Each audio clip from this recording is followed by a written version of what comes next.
Cześć, witam Cię w Team Up Live, serii wywiadów nagrywanych na żywo, gdzie wraz z ekspertami z branży omawiamy najważniejsze wyzwania stojące przed światem rekrutacji i HR. Jeśli chcesz rozwijać się w dziedzinach pozyskiwania i utrzymywania najlepszych talentów w Twojej organizacji, ten livecast jest dla Ciebie. Cześć wszystkim, z tej strony Smoku, czyli Mateusz Smoczyński z Team Up. Witam Was bardzo serdecznie w 11 odcinku Team Up Live. Dla tych, którzy są z nami po raz pierwszy, Team Up, nasza organizacja, to butikowa agencja rekrutacyjna, która specjalizuje się w trudnych, technicznych i niszowych rekrutacjach dla firm technologicznych w Polsce i za granicą. A Team Up Live to nasza comiesięczna już seria rozmów z topowymi rekruterami i liderami technicznymi, którzy naprawdę wiedzą, jak budować skuteczne procesy rekrutacyjne. Dzisiaj wyjątkowo nadajemy spoza studia. Aktualnie jestem we Wrocławiu na startupowej konferencji, stąd też nieco inny setting niż zwykle. Jest też jeszcze jedna wyjątkowa okoliczność. Mamy dzisiaj międzynarodowego gościa, więc przechodzimy też na międzynarodowy język, czyli angielski. So let's switch to English and meet our guest. Today we have with us Valeryią Aerową, lead tech recruiter with nearly a decade of experience in technical hiring. She's helped build tech teams at fast scaling startups, scale-ups, and now she's a data specialization lead at Revolut. You will need to tell me later what that really means because I'm quite curious. And Revolut is one of the world's fastest growing fintech companies. She knows how it's like to be the first recruiter on the ground, building, hiring from scratch and scale it globally. And that's exactly what we're going to talk about today. In the meantime, if you have any questions or comments, feel free to drop them in the chat and we'll try to answer all of them. So welcome Valeryią. Hi Mateusz, thank you so much for having me here today. Awesome, thanks for joining. Can you briefly introduce yourself, who you are, what you do, and how you ended up in talent acquisition? Yeah, sure. So my name is Valeryią and I'm senior technical recruiter at Revolut, but most recently I've also taken the role of data specialization lead. So my focus is on building and scaling our previously engineering and right now data teams, and obviously making sure that we attract the right talent to match Revolut's pace of growth. And if talking about like how I ended up in talent acquisition, so actually I would say that my career in recruitment started quite organically. So I've always been curious, about technology, people, and definitely talent acquisition felt like perfect mix of both. So over time, I kind of like gravitated and grew towards technical recruitment because I enjoyed diving into the details of engineering, data roles, understanding like what teams are building, and then of course like finding right people who can thrive in that environment. And eventually that journey brought me to Revolut, where I'm helping scale the teams, primarily data at the moment. All right. Do you manage some people about your position that you said? Like, do you have a team of recruiters underneath your sources right now, or is it like a IC role? Yeah, so initially I joined Revolut in IC role. What changed recently is that, indeed, right now I am managing the hiring for data stream. So that means that like I'm responsible for the data hiring, and they also have direct reports. So I'm line manager and functional manager for a couple of recruiters and sourcers. And how do you feel in that role? It's fun.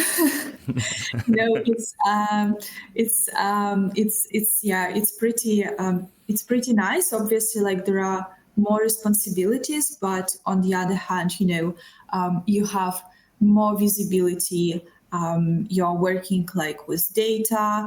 I'm still doing end-to-end recruitment, right? But just the scope of my responsibilities is broader. And, I do enjoy this multitasking that I have to take care of. All right, that's cool. When I first was promoted to a managerial position without recruitment, it was like for me, I don't have to recruit anymore. And I was so happy about it. But with time, I saw that me getting distanced from hands-on recruitment meant I could bring less and less value to the team I was leading. So I now strongly believe that a good team leader should be doing some hands-on recruitment as well. Yeah, like 100%, because from my perspective, this does not apply just to recruitment, right? But also like engineering roles, like anywhere. I don't understand how you can keep, like up to date, up to speed, how you can give like some valuable feedbacks to your team members unless you are no longer hands-on, right? And you don't know what's going on like on the market. So yeah, for sure. I mean, you can always bring up some historical anecdotes and stories. When I was recruiting 15 years ago, we used to do it like that. I had a yellow pages book and I would just call up candidates by their addresses, and I always placed someone. So why don't you do it? Yeah. I mean, if that works, if that advice works, why not? All right. So tell me, what's one surprising thing people don't realize usually about working in tech recruitment? So I would say, like, for me, and it still keeps being quite a surprising thing, is actually how much technical depth you actually need.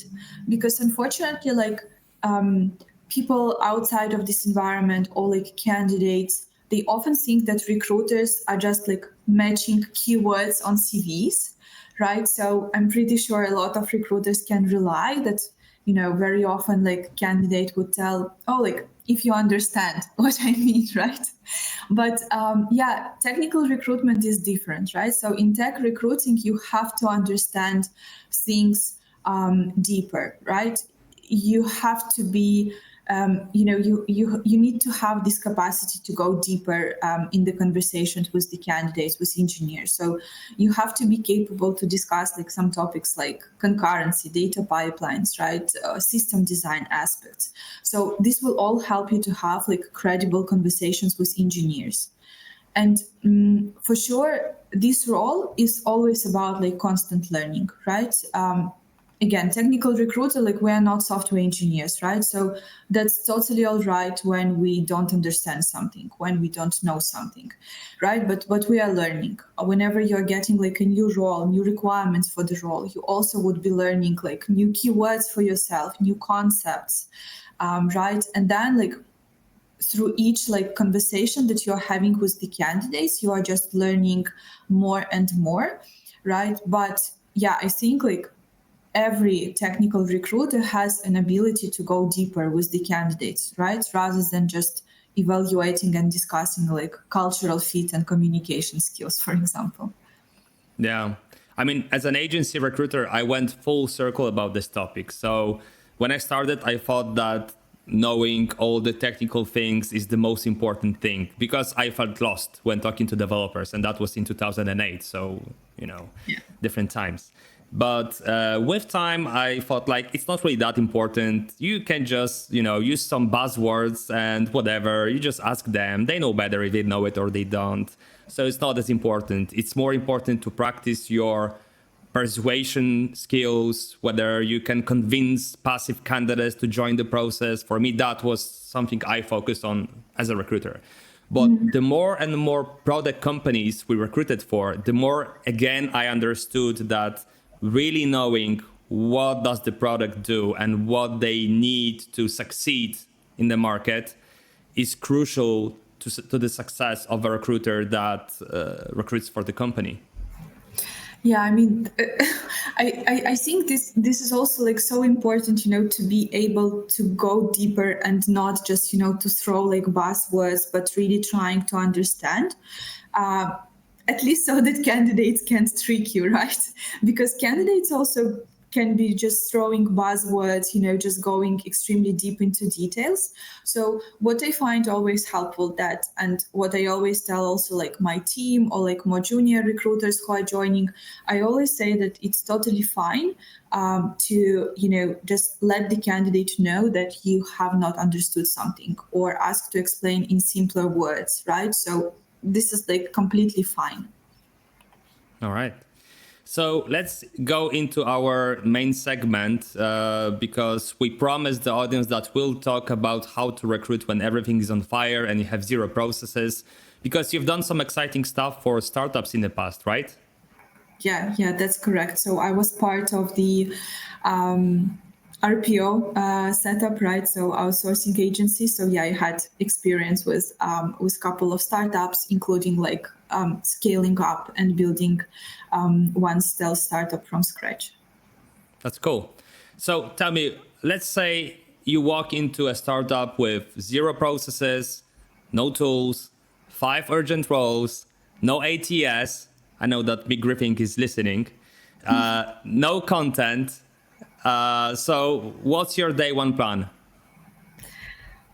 So I think like when you end up, like when you join this type of like early stage startups, right, you always have this temptation to do everything at once. But that's really not a good strategy, right? So I would say that you'd have to focus on 2 tracks in parallel. So it could be like delivery and some kind of foundation. So primarily like on the delivery side, I think it's always important on day one, obviously, like to sit with the hiring managers to prioritize, right, 5 roles. And for example, discuss like which ones are absolutely critical, which ones can wait a little bit, and then perhaps, start sourcing right away using like LinkedIn, referrals, your own network, because speed matters, right? So the earlier you discover that you have some more questions or some more clarifications are needed, obviously the better. And then like on the foundation side, I still think that it would be like really important and like absolute minimum process that has to be built, to avoid some chaos on later stages. So maybe like shared simple tracker if there is still like no ATS, or like also some structured interview loop, right, with some clear ownership, at least some basic job description for each role, right? So that way candidates would be getting still like some kind of like consistent experience. And you also would make sure that managers aren't improvising, right? Or like adding something just on their behalf. So such aspects like content like branding, they're important, but those can come just at later stages, like once you have just few strong candidates in the process, right? So for me, I would say that day one in such kind of setups is about creating clarity, getting some first candidates moving, and just setting up enough structure so that you can start like operating properly, right? And then that you don't trip over yourself, like as the company is scaling. Yeah. And how do you align with the C-level in a basic startup? Because my experience is that very often those founders, they don't have like structured idea of who they need. They know what jobs need to be done, but they say, well, this could be this person with this skill, or maybe that person. Well, I knew one guy in high school and he was this smart, and maybe someone like that, right? And then you show him something like that and he's like, yeah, like that, but not him. But, so how do you get to the point where you're not just pulling by different threads randomly when working with founders and CEOs, CTOs in startups? Yeah, so what you mentioned, I think is like almost every recruiter, perhaps at least like once in their lifetime, heard like from CEOs, founders of the companies, right? That they want someone like from who studied at the same university as they did, right? Because they know that the quality is good. So Yeah, this is like when recruiter would step up, right? So I would keep it like really simple. So obviously we always would start by listening. So founders, like CTOs, stakeholders, they of course know exactly what they want to build, right? So even if they've never hired for these roles before, but at least they know exactly what they need to build, right? So what recruiter for sure always has to do is to ask a lot of questions, right? So what's the business priority? What's the pain right now? Or how they see, their success would look like in 6 months, in 1 year from now on, right? And of course, then a recruiter like would be translating that into some hiring needs, and obviously explaining some trade-offs, right? Because yeah, definitely founders, they can have their own like level of expectations, but it's still important to set their expectations right, like speed versus quality, or seniority versus budget, right? Or hiring like one superstar versus having like a balanced team.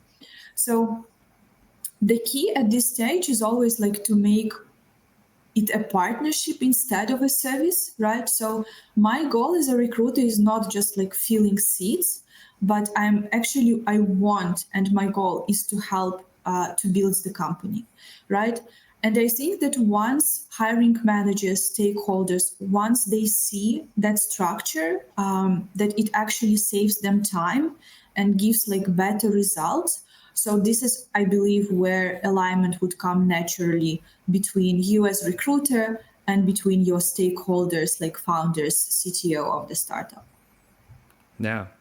For me, also, recruitment is never void of the human imperfections, so to say. So sometimes we say that we want one thing, but in reality, we'll take another thing, right? Exactly. And sometimes for me, it's really everything that was said, that's important. But until we present a couple of different profiles, we can't really be sure which direction to go, right? Sometimes you just need to test the waters with some, let's say, different profiles in the area that the founder described. Yeah, I mean, totally like 100%. Sometimes, stakeholders, founders, they just don't know yet that they need like this type of person, right? So, yeah, it's about like communicating, experimenting, discussing, right? And then it's gonna work out. Yeah, great. And what, in your opinion, are usually the biggest traps early stage companies fall into when they are trying to scale their tech teams? So, perhaps like one of the biggest traps that I could say is hiring reactively. So, waiting until everything's on fire and then, for example, rushing to fill the roles. So, from my perspective, it always would lead to some wrong hires and wasted time, right? So, or like, for example, chasing unicorns. So writing a job description for the role that would be asking like for 5 different skill sets in one person, right? Instead of prioritizing what's actually critical for the business right now, like in this moment.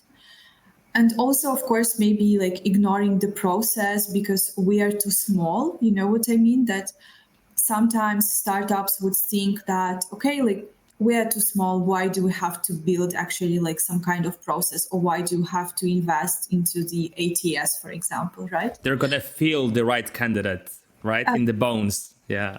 Yeah, that's true, right? But what's important to understand that even some lightweight structure, like clear interview ownership or consistent evaluation criteria, or any kind like of simple tracking system that would save like huge amounts of time and prevent bias, right? So the pattern is like for early stage companies, like moving too fast without clarity, or too slow because you're like over optimizing, right? So the companies that scale the best, I think, these are the companies that get the balance right early. All right. So yeah, let's maybe dig into this because you already mentioned some of the good strategies, but looking back at your time at stealth startups, what hiring strategies work best for you in the early stage chaos? So I think that like in early stage chaos, we could say that strategies that worked best, they were really about like focus, speed, and relationships that you are building, right? So I think that first you should have to prioritize the roles that actually would be moving business forward, right? Rather than trying to hire like everyone like literally at once. Second, I think building network early. So like relying, and attracting referrals, some ex-colleagues, some friendly competitors, because like passive sourcing would take, of course, like too long time. And thirdly, I think keeping the process lightweight, but still consistent, right? So we still have to deliver like structured interviews, clear evaluation criteria, fast feedback loops. So I think that when you combine those three, I think it should help you to get like the speed that you need without actually like sacrificing, some kind of quality, right? Also, it would really help still to build some kind of reputation with the candidates, right? Because even if they know, like they do understand that you're early stage, right? But when they still see that you have some kind of consistency structure, that also helps to build trust with the candidates early on. Okay. Yeah, I've noticed a pattern with some CTOs I've worked with in the past that if they are not interested in the candidate, they don't want to devote time into feedbacking a recruiter about it. So if there's a feedback, that means that they want to move the candidate forward. If there is silence, that means that they either didn't have time to go for the CV or they don't like it. And that's very often like they don't want to waste time. So how do you talk to CEOs, CTOs about that you need that feedback loop for yourself? How do you convince them that it's important? When they're building product, they're invested into it, they're sitting 12 hours per day in their tech environment, and then they have to go for CVs. They don't like them, for example, and they need to give you some feedback so that you can calibrate your searches. Again, I think that like answering your question, I don't think that this is something that you can just build like over, one evening or one conversation, obviously. So it for sure it might involve, some pushing at the beginning, like maybe some constant reminders. But with time, you just need to show that receiving like consistent and regular feedbacks from the person who is interested in building this team and showcasing them that you are not just, just doing that like for the purpose like of admin work, right? But you actually take that into account, that you actually evaluate every feedback, that with each and every candidate, they see that that feedback was taken into account, right? I think it would really motivate them to continue, right? But obviously, this is not something that you can build just with, one message, one conversation, right? Yeah, they need to see some benefit, right? Yeah. Of course, they need to see some benefit. They need to see that you are like that you have clear argumentation and clear goal why you are doing that, right? And then just with time, you do show them that this is exactly what works. All right. And let's go to the other side of the spectrum. What strategies completely failed? And do you have any good lessons from those experiences? I wouldn't really say that something completely failed, right? Because like on my example, like for this stealth startup that we've been building, I think that hires were extremely strong. But of course, like what I did learn is that success still can feel chaotic if there is like no structure behind it. So like we got the right people in, but the process still was kind of like heavy on effort and manual work back then, right? So this is why like I've already mentioned, and I would mention that again, that the lesson learned is that if you are making like good hires, you still need to invest in some scalable systems like early. So whether it would be like a simple ATS, structured interviews, some clear role definitions, So that way, when the hiring volume grows further on, right, you don't burn out the team, you don't slow down the business. Because obviously, like, doing a lot of like manual work, like at some point, it just becomes like a total mess, right? There will be like zero structure at some point. That's correct. Yeah. Okay. And how do you build trust with tech leads? We covered this a little bit, how to talk with CTOs, but yeah, we said that we need to show them benefits. How do you build trust with them when you're new and you're, flying solo? You're a solo TA in the team. Yeah, so I think like generally, whenever I think about this aspect, I always come up with the same answer actually. So for now, I think I have not figured out the better strategy, at least for myself, than this one, and I truly believe that that works. So obviously, you are building trust with like tech leads by showing them that you respect their time and their priorities. So always when you are meeting like a new stakeholder, founder, right? So someone who's responsible for the hiring. So starting day one, I would focus on listening, always on asking, right questions, making sure that we are aligned on what a great hire is going to look like. And then what's key for me is that I always try to do my best to keep stakeholders updated as much as possible, right? So again, this consistency, like whether it would be a weekly catch up online or like some offline update, right? I want them to know that, for example, each Monday they can expect updates on my end and they don't have to chase me for that. They are not being ignored, right? Or like I'm not hiding from them. If I see that something goes in the wrong direction, or the results are not as good as we expected, right? It's always important to flag those early on rather than, just wait until everything is like already burned out, zero pipeline, no candidates, nothing has been flagged for the managers, right? So this consistency, being open, showcasing them, right, that you're working, you're delivering, you want them to be up to date, like every day at every time, right? And for them not having this feeling that they have to chase for such simple things, I think it really helps to build really great trust further on. I think it's super important what you mentioned in terms of trust being the consistency being the foundation for the trust. I believe this is the same when you're managing a team. If you're consistent, if you're doing what you're saying that you're doing, right, then people start to trust you because you're consistent in it. So I think it's quite universal, actually. Yeah. So let's move on to bigger scale, so to say, to your journey at Revolut. What are some things that you can do at Revolut that you just wouldn't be able to do at a startup, and maybe the other way around? Okay. So yeah, I mean, it's totally different, obviously, right? Two different worlds. So I think that at such like high scale that Revolut is, like you can leverage scale in the ways that very rarely or almost never would work at a startup. Like, for example, highly structured processes or shared talent pools across teams, right?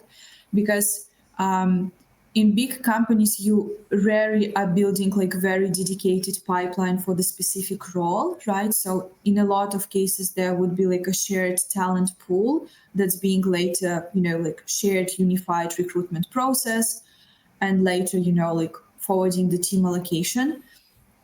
So this is what's usually done in big companies, right? Or for example, data-driven hiring metrics, they would only make sense when you're hiring hundreds of engineers a year, right? I don't think that you really need to dig extremely into numbers when you are reaching out just 10 candidates and screening like 5 candidates weekly, right?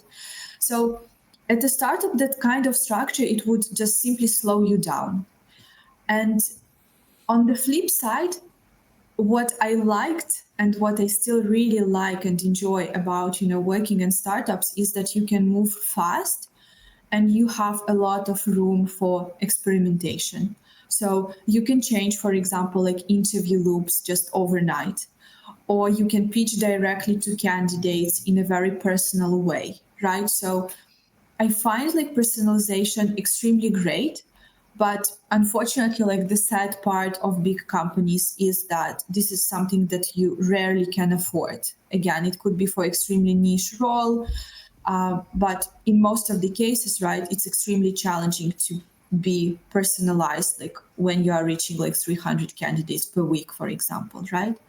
So just, or for example, what would also work at the startup is that you might able to skip process if the right person shows up, or to reduce the process, to make it shorter. Maybe they worked with this person before, right? So what's the point to check their coding skills like again, right? So this is something that you could afford yourself in startups, but you cannot really afford that in such companies as Revolut, right? So yeah, I think these are the ones. All right. And what do you do at Revolut to attract top talent? Because you're basically competing with other top tier product companies, big R&Ds in Europe. And how do you make sure that the best people go to your organization? This is a good opportunity to advertise your EVPs and whatnot. Yeah, sure. So like actually when candidates, for example, also might ask me this question, like on conferences, like or on some meetups, for me, I think the biggest selling point of Revolut is about impact, growth, and ownership that you are getting with this role, right? So we attract top talent because people here, like for example, engineers, right? They are not just writing code or run analysis, but they ship products used by millions worldwide, right? So that scale and visibility is extremely hard to match. When I would ask, like when I'm screening the candidates and when I would ask them, like, what caught your attention in Revolut? Why would you like to work in this kind of environment, right? They would quite often say that they want to see impact of their work and they want to see that it impacts like millions of users. And of course, it's very hard, to give this candidate when you are like an outsourcing company and you have, like a bunch of projects like going on. Candidates simply don't see the value. They don't get feedback of their work, right? They deliver the project, they're done. But here you have this like long-term visibility of what's actually happening with the product that you've delivered, right? So Yeah. I think that would be the key. And maybe also obviously like learning and career growth. So you like at Revolut, you are surrounded by extremely sharp people, like extremely smart people are working here. So the bar is really high. And I do know that candidates during the process, this is also something that they would mention, is that they notice this high bar during the recruitment process. And this is the environment they want to work on because they can see that they can grow and they can learn a lot. And also, I think the final, like what I've been mentioning, is about ownership, right? So whoever we are hiring here, like engineers, analysts, data scientists at Revolut, they have autonomy to solve problems end to end, right? So they're not just like responsible for some minor part, but they have full ownership, full visibility. And I think this opportunity, it always attracts like right talent. It attracts ambitious talent because candidates understand that they can make a difference, but they can also bring something new. They are heard. They are not like, micromanaged, right? And they have like really full ownership over some features that they are delivering, which again, not each and every company can offer, right? Yeah. I think also you have that advantage of being a consumer love brand Like a lot of tech people actually are the heavy power users of Revolut wallets. So they know the application and they like using it. And I think many people want to work for such brands that they have also emotional experience with, like with Netflix, for example, right? It's easier to sell than B2B SaaS CRM or something when hiring, right? Yeah. I mean, I'm totally in for the fact that though Revolut is like a well-known brand and a lot of people are using it, right? So almost like every candidate I'm gonna speak to, at least they've heard about Revolut, and majority would be users, right? But of course, it still does not mean that you don't have to sell the company because they don't know like internal culture, right? So it's still important, but indeed, always the primary motivation that I would hear from the candidates is that they love the product, they love the app, and they would be happy to contribute to it, right? All right, awesome. And are there any tools, processes, or other, let's say, recruiting comforts that you have now at Revolut that would be really hard for you to give up? So, as previously before Revolut, I was working as an RPO, right? So I'm pretty sure that you can rely. But like the recruiting setup was always like a mix of Excel, Trello, and then if you would be working like for several clients, for example, simultaneously, so one client would be using Lever as ATS, another client would be using Greenhouse. So basically, it was always like a patchwork of tools and some manual spreadsheets as well. So what I really love at Revolut is that everything comes together in one place. So we have Revolut People Platform. So this is the platform that was designed by Revolut, and now it's actually being sold on the market for other businesses to use, right? So this is like, with it, you don't like it's replacing like several tools that you might have been using before, right? So here you would have like everything in one place. You have like great visibility. This is an amazing like applicant tracking system. You have like really detailed analytics. You have visibility on what you can improve in your hiring, right? So these kind of integrations, they really make our life as recruiters like much easier. So like on daily basis, I have full visibility like on our MHT, KPIs of my team members, right? Feedbacks, performance reviews, performance of other departments, right? So everything is there. So I think it's like really great tool, which would give you a lot of insights on how you can improve your work and your processes. All right. But I'm sure even though of the, we have a great brand and great tools, it's not all just, easy peasy lemon squeezy. So what is the main challenge when recruiting at this scale? Because Revolut is in the hyper growth moment, right? Yeah. I think like just last year, purely Revolut hired 3,000 people. Right? That's crazy. Sure. Yeah, I'm not sure at what number we are this year, but I think like pretty much the same. So I think that at such a scale, what could happen is, balancing speed with quality. So I think this is one of the, main challenges that you might face, because when you're hiring hundreds of engineers or hundreds of data specialists, unfortunately, it's easy like for the process to slow down or for the focus to drift to quantity over fit at some point, right? So like another big challenge is also keeping candidates' experience consistent when you're hiring at such a scale. So in my opinion, like every candidate, whether it's like a top engineer, like a lead level engineer, or whether it's a junior analyst, obviously they expect and they deserve timely communication, right? A structured process.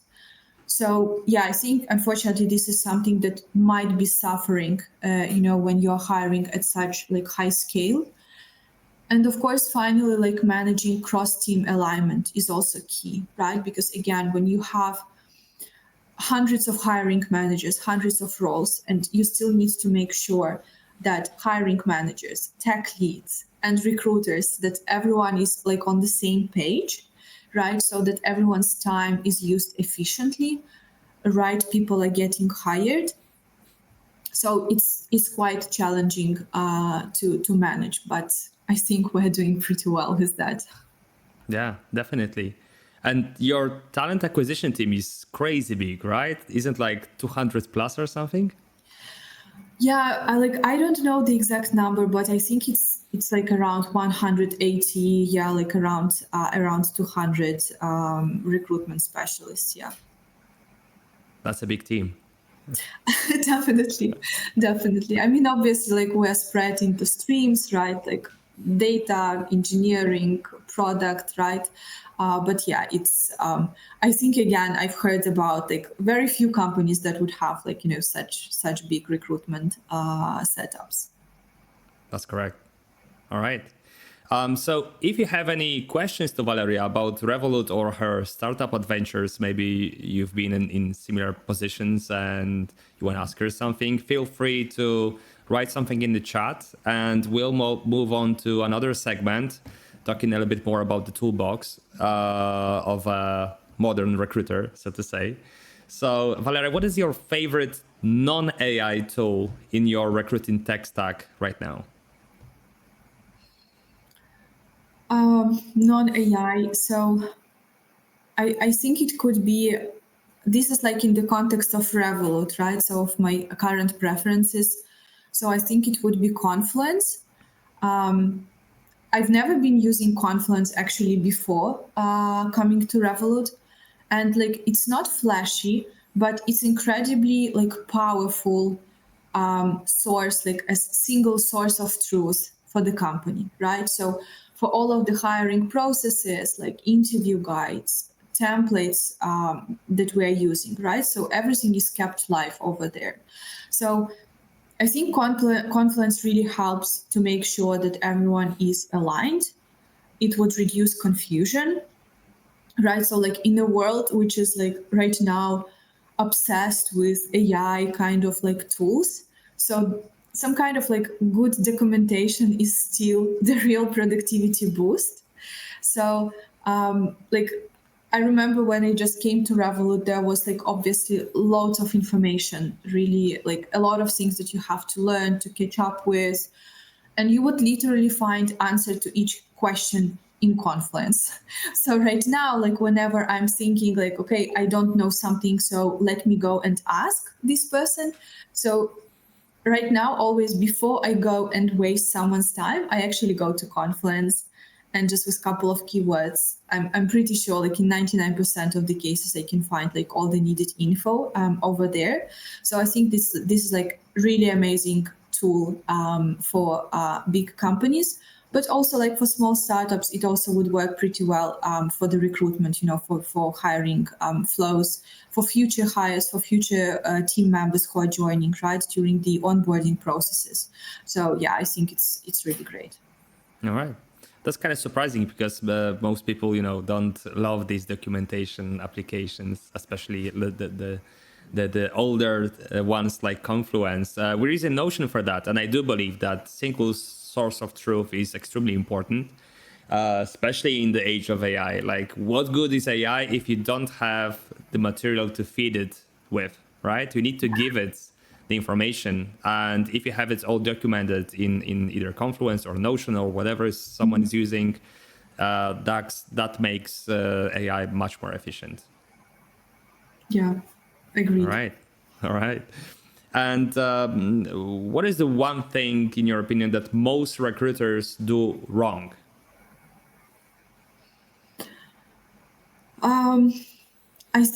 I believe that the first thing perhaps would be rushing the process.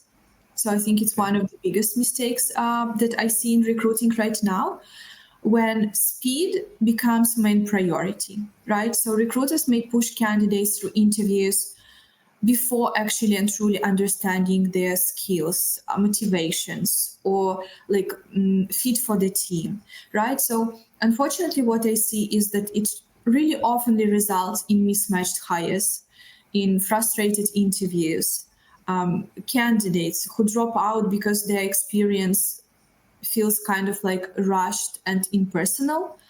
And I think this is what I personally feel, right? Like from time to time, like I still like participate in the interviews, obviously in some recruitment processes, right? Because again, I want to be up to date, like with the market, what's going on, how interview processes are being conducted.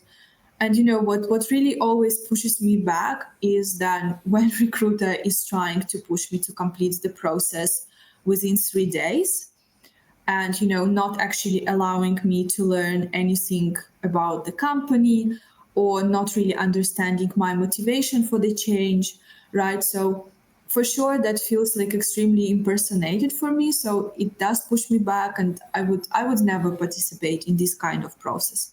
I'm not talking about having like 2-3 months long processes, right? But again, you need to feel that you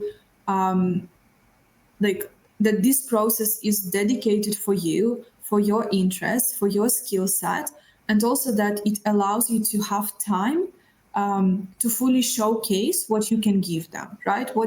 I'm not sure what you can really showcase like in 3 days process.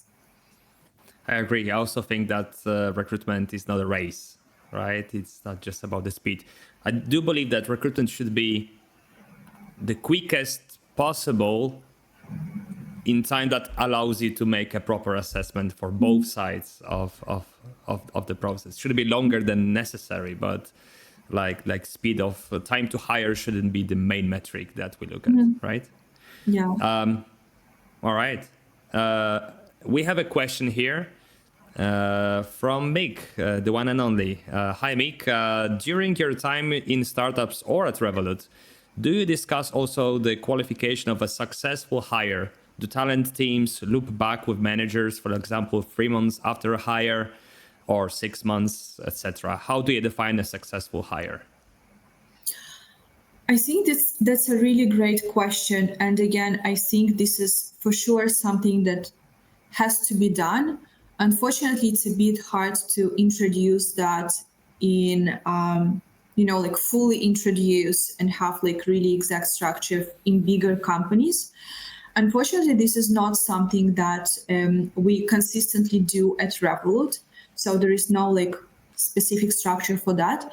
What I, as a recruiter, do is that I do check whether my candidates passed the probation and how they succeeded, right? Because again, in our Revolut People platform, we can see feedbacks, we can see performance reviews from the previous quarters, right? So this is what I like to do personally for myself, just as Mick mentioned, just to align on the successful hire, right? And yeah, unfortunately, it happens sometimes that you would see that, okay, like candidate whom you believed was not maybe the strongest match or who had some yellow flags, unfortunately did not complete the probation, let's say, right?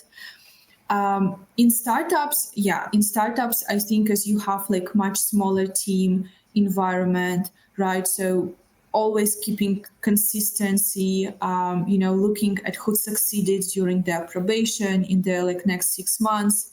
And, again, like realigning your pipeline, trying to look to some similar profiles. Yeah, that's a great practice. And yeah, actually right now I'm thinking that with this question, this is something that I would like to do more oftenly at Revolut. Yeah, I mean, it's counterintuitive because you would think that bigger companies would have that more embedded in their processes, right? But from my example also is like when we're working with startups and smaller companies, the founders, they will often update me on their own about how it is to work with that person. Yeah. They will feedback me, every now and then. Oh, by the way, Krzysiek is great. He's doing a great job. We have to work with him on this and that. But other than that, he's a really great person to be around with. And those big companies that I work with, they rarely come back to me with any information at all. Like, I hire the hire, we move on to another candidate, right? Yeah, that's unfortunate. I truly agree. And like before, right at the startups or like some smaller projects, yeah, it was like so nice when the founder would get back to you saying that like, hey, this guy is doing just amazingly on the team. Like we are so happy with this hire, right? So that's really rewarding. And yeah, I think that this is what has to be done in bigger companies as well. Yeah. All right. And maybe let's move to the segment of AI. What AI tools have you actually used in your workflow, and how did they help, if they helped? Well, so I think for now, like if we'd be talking on daily basis, that would be just ChatGPT for me the most.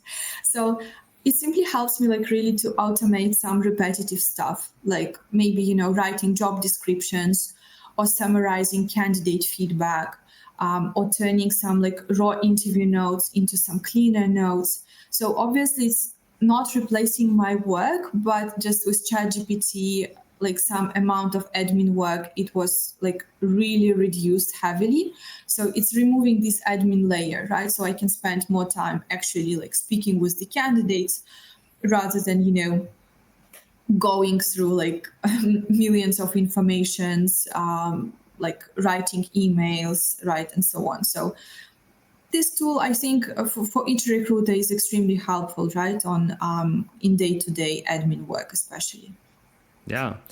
Have you heard that LinkedIn has just launched a new product? It's called Recruiter Professional Plus, and it has an AI agent for recruiting embedded into the product. So it's not just writing messages, automated messages like before, but now I haven't used it before. They just showcased it yesterday, but I couldn't see the presentation, unfortunately, due to me being on the conference. But our contact at LinkedIn described is that you're going to be able to just type in who you're looking for, and it's going to run searches, show you people, and then you can tell it to contact these people with personalized messages. So it actually takes action, not just composes messages. Yeah, I've also read about it. I got like notification about this new update. Have not tried it yet. Yeah, curious to see how it's gonna work, and yeah, also curious to hear feedback from our sourcers, who I'm pretty sure are gonna try it just anytime soon. What do you think? Will those tools with time take away the job from sourcers, or is it always going to be like human just being AI assisted? What is your prediction for the next 5 years or so? I really don't think that it's gonna take away like jobs of recruiters or sourcers.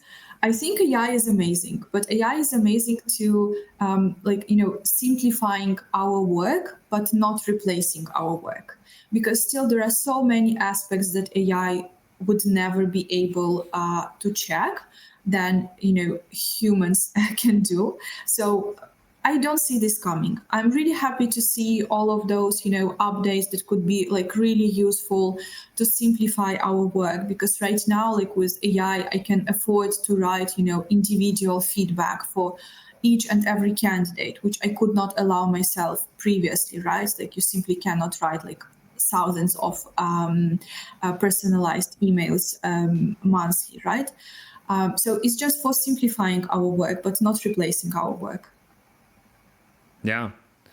I mean, there are so many different tools right now. Like, what do you think about those where you fully automate the part of selection processes to the AI? I mean, there are those agents where they will score your candidates according to the job description. They will make a reach out, have them fill some tests, assess the test automatically. Then they will call them and they will have a chat with AI, and then the AI assesses the answers, and only then you get to talk with this candidate, or maybe you can even hire them without ever talking to them. Do you believe that this is the way to go in the future? No, totally not. Again, I think that it might help with some aspects, right? So, for example, it can help, let's say, recruiters to summarize the CV, right? Or to highlight some specific relevant aspects, right? But first, I don't believe that it can truly put always accurate and correct score, like, ranking the candidate. So always, anyways, recruiter or sourcer would have to double check that. So what's the point? And again, this like impersonalization, I really hate that. Like for me, it would be such like a red flag if I would be interviewed by AI, right? Actually, just like literally a couple of days ago, my friend was telling me about his experience. So he's looking for product designer role in Poland. And he said that he applied for the role, he received the home task, and then he received invitation for like screening call, right? So he was sure that he's going to be talking with recruiter, but then when reading the details, he realized that this is going to be happening with AI, right? So basically, you are talking to yourself, right? And yeah, he just declined. He just wrote that, hey, like I'm still genuinely interested in the role, but I would like to have person-to-person conversation if that's possible. Not sure actually what they responded, but yeah, I don't see the value. For me, I want to see the person, I want to see their energy, I want to see their vibes, because it would help me to understand also the vibes of the company itself, right? So how can you catch that like with AI? Like, why should I invest my time going through like various AI stages in order, to reach finally some human to human conversation? So no, I don't believe in that. Yeah. I mean, in the current state of job market, we can still, because I strongly agree with what you're saying. I think it's terrible for the candidate experience, and I would not like to participate in such a process as your friend didn't want. However, if I'm left with no choice, let's say I'm looking for a job in the future and AI has taken, let's say 50% of jobs, and all of the people are fighting for the 50% of the jobs that are left. So you have thousands of applications, and employers feel that they are the stronger one in this equation.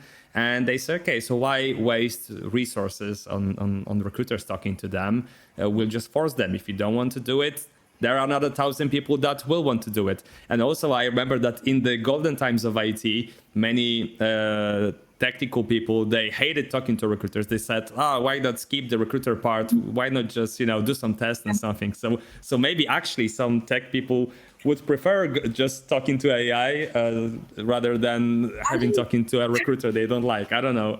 Yeah, like maybe, but on the other hand, like these companies and these startups, they should ask themselves question like, are you looking just to fill the roles, or are you looking for some strong team members and long-term collaboration, right? Are you looking still for some like personal touch, or you're just literally want to fill the role and in another 3 months, just reopen this role again and again, letting AI do the job and look for another, person to fill the place, right? So. Yeah. It depends on the goal, right? I can totally understand some companies doing that.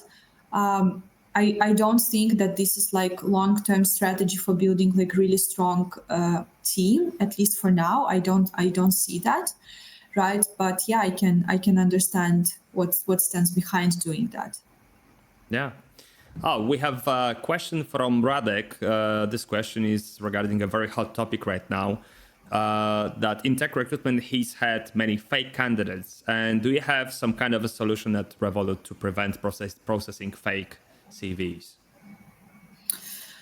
I don't think that for processing fake CVs, something like that. I do know, yeah, this topic definitely is in progress, I think, like for each and every company. So Revolut also does work on that.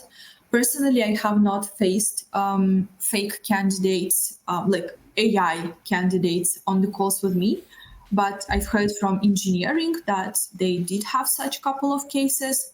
So yeah, right now we are just working on some solutions that could help us to catch that upfront, like on early stages. But yeah, unfortunately, I believe it's still like work in progress. So I don't think that something precisely has been introduced. What I did face a lot though is fake candidate profiles, but that was a real person, right? So like a real person with zero like engineering background just coming to the interview. I'm still trying to figure out what their strategy would have been, but the only explanation that they came up with is that they're just joining the interviews, just trying to go through as many stages as possible to understand what are the questions, what are the tasks, and then perhaps, to sell this kind of info. The only thing for now that I just learned how to identify like manually these fake interviews, right? Because they would have a lot of inconsistencies. Let's say like Russian name, American university, and then, just like top-notch, like biggest companies in which it would be hard actually to check unless you reach like referral stage or something, whether this person worked over there, right? But yeah, like for now, in case of like really fake AI candidates on the interviews, yeah, this is something that we work on. Yeah. I think many of those are caught by your sourcers at the early stage when they're applying to jobs. So maybe you also don't get from them as many as some other companies. Yeah. Because we had this at our company, and some American product companies, they're actually reporting that even 70% of all of the resumes are being fake. So that's crazy. Gartner says that in 3 years, 1/4 of all the CVs will be fake. And I've just recently read, because always when I talk about it, people ask me, why? Why does that happen? What is there to gain? So I've read about this North Korea remote work scheme, where they actually have people in Europe with physical laptops, but they are some kind of agents from North Korea, and they are remote controlling the laptops in Europe. Yeah. And they just want to steal like the company information, and also the salaries, they go into the North Korea government, which is crazy if you think about it. But that seems to be a real thing. And because of that, we also at TeamUp, we saw that, and we introduced a new process. We call it Talent Shield. We talk all about it right now.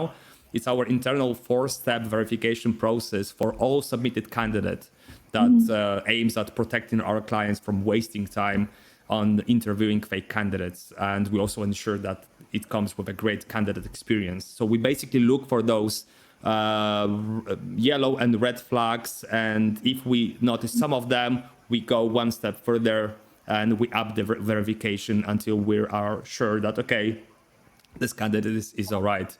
You can process him. Yeah, that's nice. I mean, every company has to protect themselves over that right now, right? So everyone is coming up like with various solutions. So yeah. Yeah. All right. So I think, this is it because we are out of time. So Valeria, thanks so much for this inspiring and super practical conversation. You've brought a lot of clarity on the hiring process and how to build a good hiring process from total chaos to a global scale. To everyone watching, don't forget to follow us on LinkedIn and subscribe to our YouTube channel, where we post the recording of these webinars. You'll find there all of the previous conversations with recruiters from Box, Meta, Snowflake, and more. And if you want to stay in the loop, feel free to reach out to me as well. You can invite me to your contacts on LinkedIn. Feel free to engage. And yeah, thanks again, Valeria. Thanks to all the audience, and see you again next on the next TeamUp Live. Thank you so much. That was fun. Yeah, take care. Dzięki, że jesteś z nami. Skoro udało Ci się dotrzeć do tego momentu, to znaczy, że nasze treści mogą Ci się przydać. Zapraszam Cię do udziału w kolejnych wydarzeniach na żywo, które znajdziesz w naszym profilu LinkedIn. Dołączając, będziesz mieć możliwość zadawania pytań, z którymi ja i zaproszeni eksperci będą musieli sobie poradzić. Do zobaczenia w kolejnym TeamUp Live.